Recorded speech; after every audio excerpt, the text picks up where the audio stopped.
Un saludo desde Estambul, desde la biblioteca del Instituto Cervantes, tomando un té, un café, con un invitado muy especial, una persona de un talento inmenso, de un éxito de ventas y de crítica espectacular y desde luego de una bondad sin límites. Qué alegría que nuestro trabajo, nuestro día a día en Estambul nos permite estar con personas como tú, como Javier Sierra. Bienvenido a Turquía. Muchas gracias. Eso es lo que tiene la lengua española, que nos confraterniza, estemos donde estemos, y que es un puente maravilloso para la cultura y por supuesto para la literatura, que es lo que nos ha unido aquí. Así es. Y yo te daría la bienvenida te diría bienvenida a tu casa, pero en tu caso es mucho más que un tópico, porque tú tienes un conocimiento pues arrollador de Turquía. No es que no sea de tu primer viaje, es que has venido infinidad de veces y no solo a esta eléctrica y maravillosa Estambul. Bueno, no sé si diría conocimiento, porque conocer Turquía son palabras mayores. Es un país inmenso con una historia muy compleja de muchas civilizaciones que se han cruzado aquí. Piensa que en el entorno del Tigris y del Éufrates se inventa realmente la escritura. Aquí se escribe la primera novela, que es la epopeya de Gilgamesh, en algún lugar de estas tierras, y a partir de ahí se han mezclado muchos otros pueblos, incluyendo el cristianismo en un momento dado, y eso hace que conocer Turquía sea una tarea muy complicada. Yo más bien lo que siento es una enorme curiosidad por Turquía, y me siento muy bien recibido siempre en este país, donde me han abierto las puertas para todo aquello que he preguntado. Sí. Así que, bueno. Es cierto, es un país de una hospitalidad, luego más que notable, ¿no? Todos el que lo probó lo sabe, ¿no?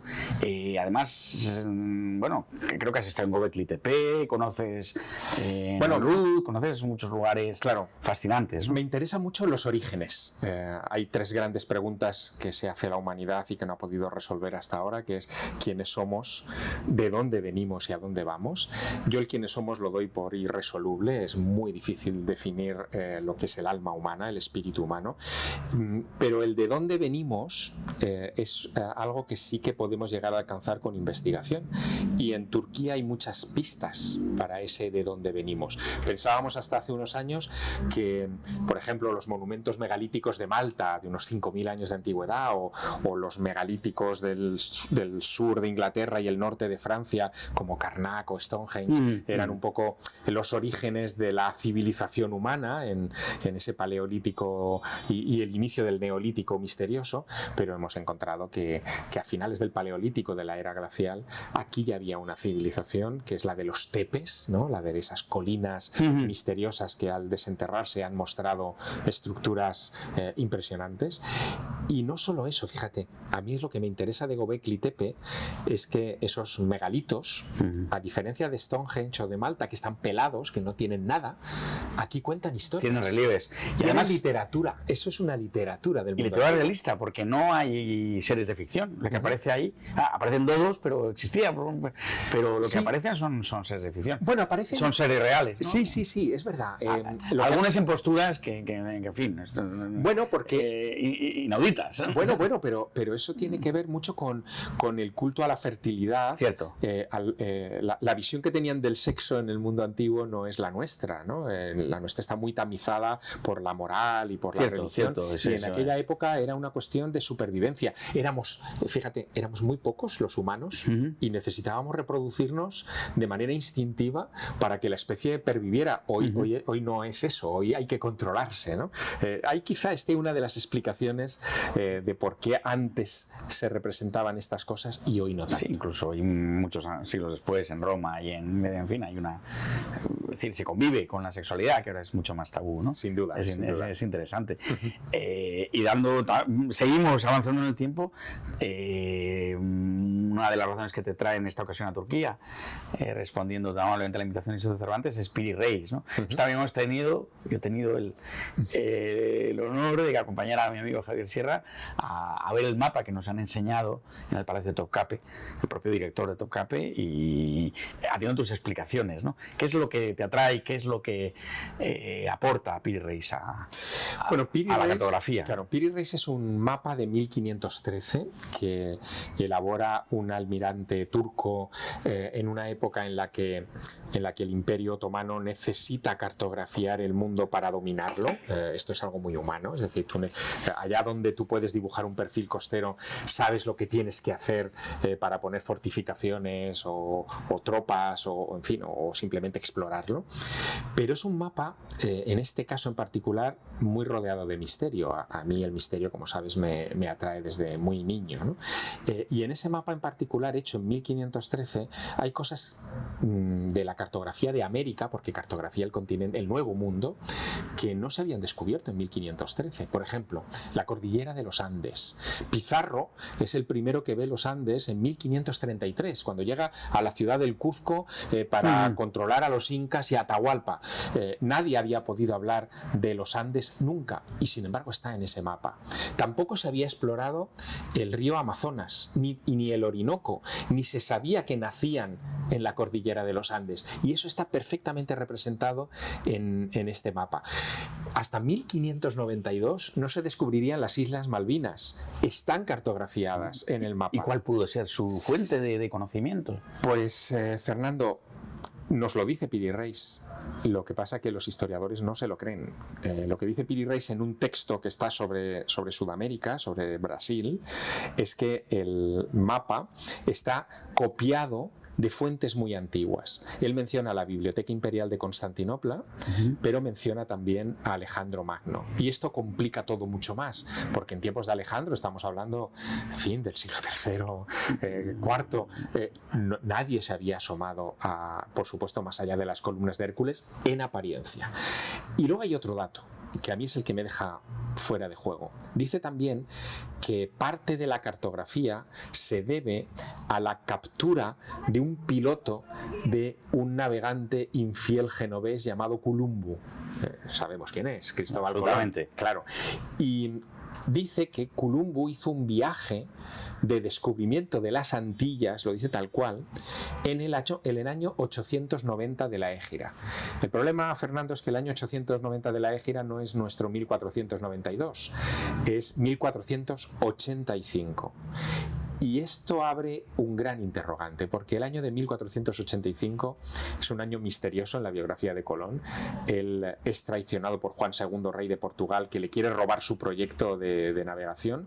Durante unos meses nadie sabe nada de él y vuelve a aparecer para presentarse ante los reyes católicos a finales de aquel año. Esos meses perdidos pudo haberlos empleado en un viaje primigenio a América, y ese piloto lo sabía y se lo transmitió a Piri Reis. Bueno, se abre un abanico que es casi de novela. Ojalá llegue una novela y no se me ocurre mejor pluma que la tuya, ¿no? Con el fervor que tienes por esta tierra y el conocimiento que tienes. Lo has hecho muy bien. Tú eres un hombre con una atracción enorme por el misterio, la ufología, las pirámides, los templarios, etcétera. Quien conoce tu obra lo sabe, ¿no? De hecho, mucha de tu obra has traído algunos libros. Bueno, los tenemos en la biblioteca, están traducidos al turco y a tantas lenguas del mundo. Pero en la sección en la que yo entrevisto a nuestros invitados, que se llama Bibliotecario por un día, lo que hacemos es que os preguntamos por 3 libros que hayan determinado no solo vuestros gustos, sino también vuestra trayectoria. Y yo veo que efectivamente vienes de lecturas que también son muy mistéricas, ¿no? Sí, claro, es inevitable. Al final, un escritor tiene generalmente la pulsión de escribir aquello que también le gustaría leer, ¿no? Yo he leído mucho sobre enigmas de la historia, por ejemplo, desde muy niño, desde muy pequeño, y me he fijado en cómo escribían estos grandes maestros a la hora de tratar de hacer algo así, ¿no? Esto es inevitable en cualquier oficio, y la escritura es un oficio, pero en mi caso, por ejemplo, nace, si tuviera que elegir un libro así de esta biblioteca, con En busca del unicornio, de Juan Eslava Galán. Es uno de los 3 libros que nos has dicho, y si te parece bien vamos a comentarlos un poco. Por favor. Entonces, bueno, primero Juan Eslava Galán, sé que es muy buen amigo tuyo, y ojalá pronto nos visite en Estambul.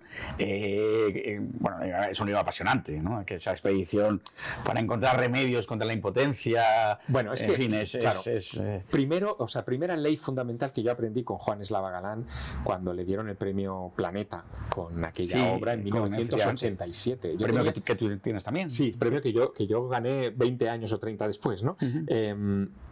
lo que yo aprendí con Juan Eslava cuando tenía 16 años y leí En busca del unicornio es que la literatura aparece cuando narras un viaje. Si no hay viaje, no hay literatura.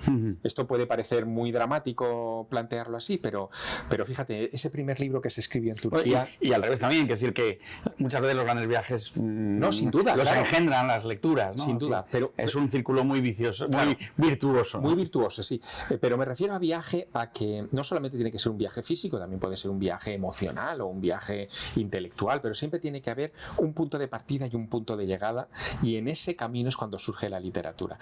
La primera obra de ficción de la historia, que es la epopeya de Gilgamesh, escrita hace 5.000 años en tablillas cuneiformes, es una obra que narra el viaje de un rey que lo tiene todo, que está en la cúspide de su pirámide social, y que se da cuenta de que va a morir de la misma manera que va a morir el más simple y llano de sus súbditos, y hace un viaje... Agamenón y su porquero. Eso es, y hace un viaje al Edén, al territorio de los dioses, para pedirles la inmortalidad. Ese viaje es la novela.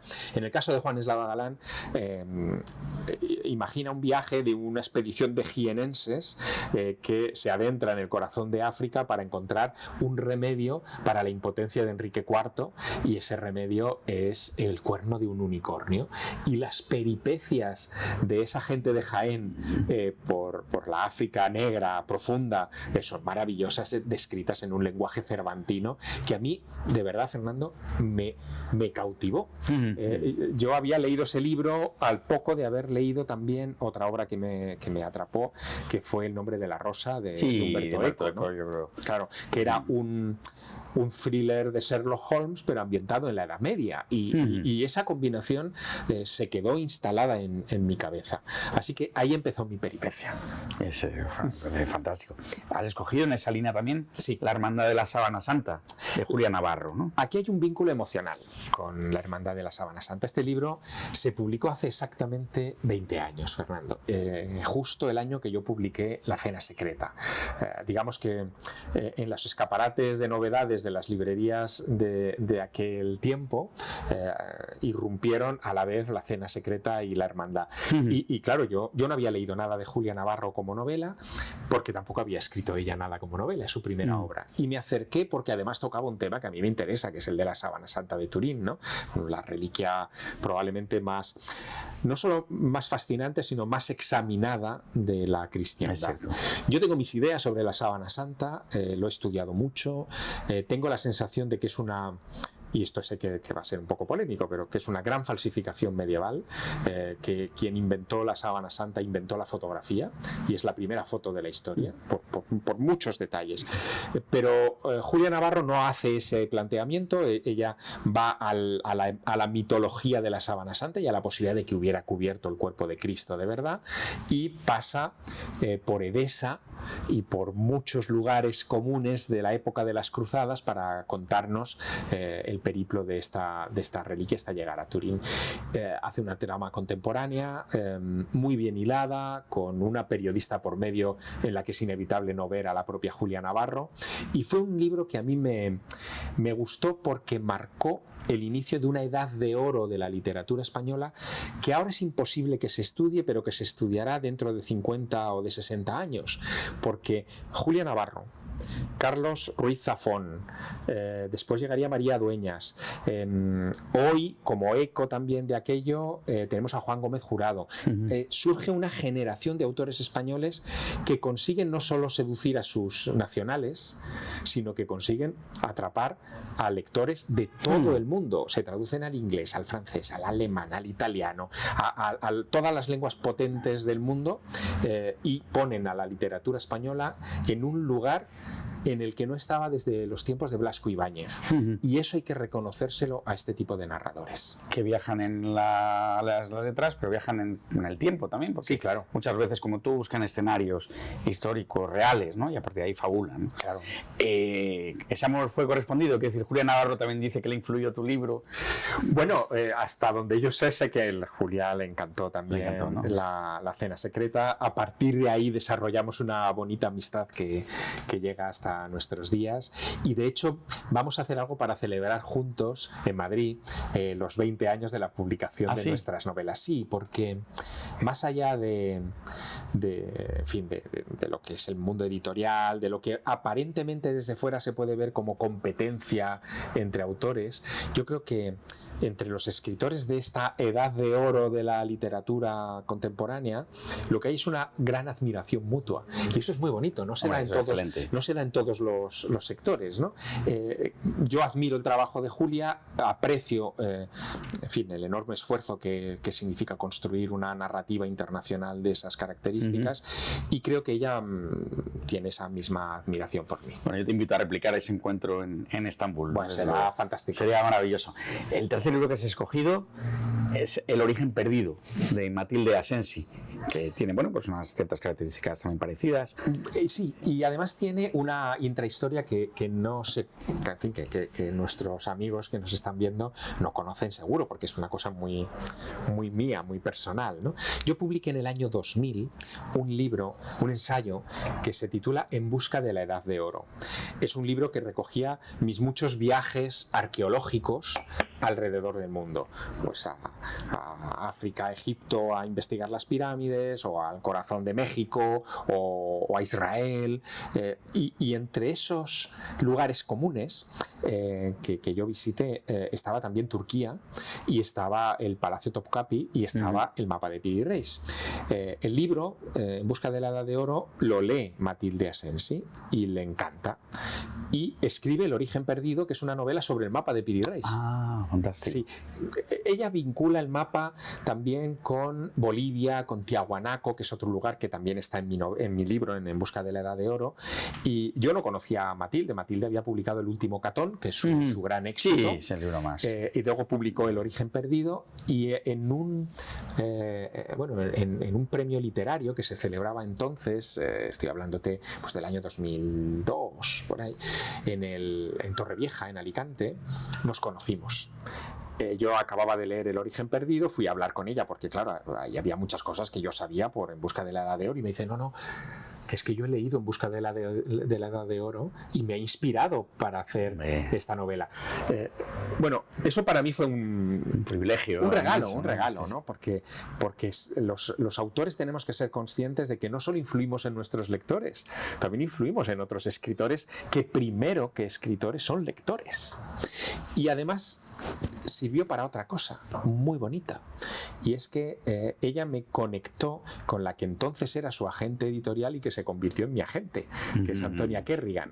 En aquel premio me presentó a Antonia y yo nos hicimos grandes amigos. Antonia falleció hace unos meses, y se ha convertido en una de las grandes representantes de la cultura española. Ella representó a Ruiz Zafón y a María Dueñas, también a mí, y por lo tanto, es de esos personajes que están en la trastienda de muchos libros, que son importantes y que yo conocí gracias a Matilde. Así que también es un libro que me trae muchos recuerdos emocionales. Esa es la clave de la literatura, Fernando.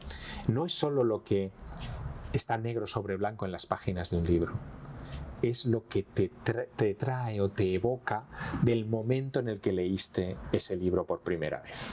Es cierto, dónde y cuándo. Y la verdad es que me gusta mucho el fervor con que hablas de los libros, pero también de los autores, ¿no?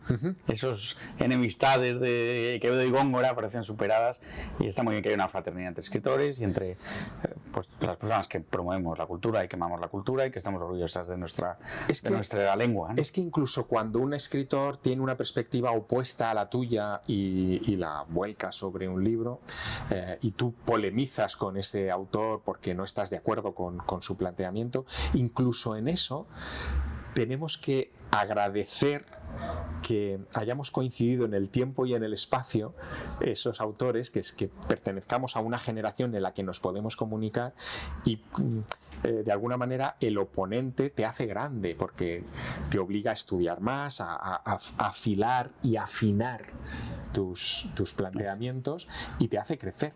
Yo me siento muy, ¿cómo decirte?, muy satisfecho y muy agradecido de la época que me ha tocado vivir y con los autores vivos con los que me ha tocado convivir. Y eso creo que es importante. Y está bien que quede constancia de eso, porque no nos lo decimos muchas veces, y es importante que se sepa que existe esa corriente de empatía y de afinidad entre los letraheridos que escribimos en lengua española. Es un pensamiento muy noble. Pues muchas gracias. Ahora nos llevas a lo emocional, y otra vez nos llevas a lo mistérico, dice Paul Eluard, ¿no? Que hay otros mundos pues estar en este. Sin duda. Y yo te agradezco mucho que nos traigas y que nos hagas de conexión entre esos mundos que con nosotros están. Gracias y siempre bienvenido a Estambul y siempre bienvenido al Instituto Cervantes. Gracias a vosotros. Muchas gracias.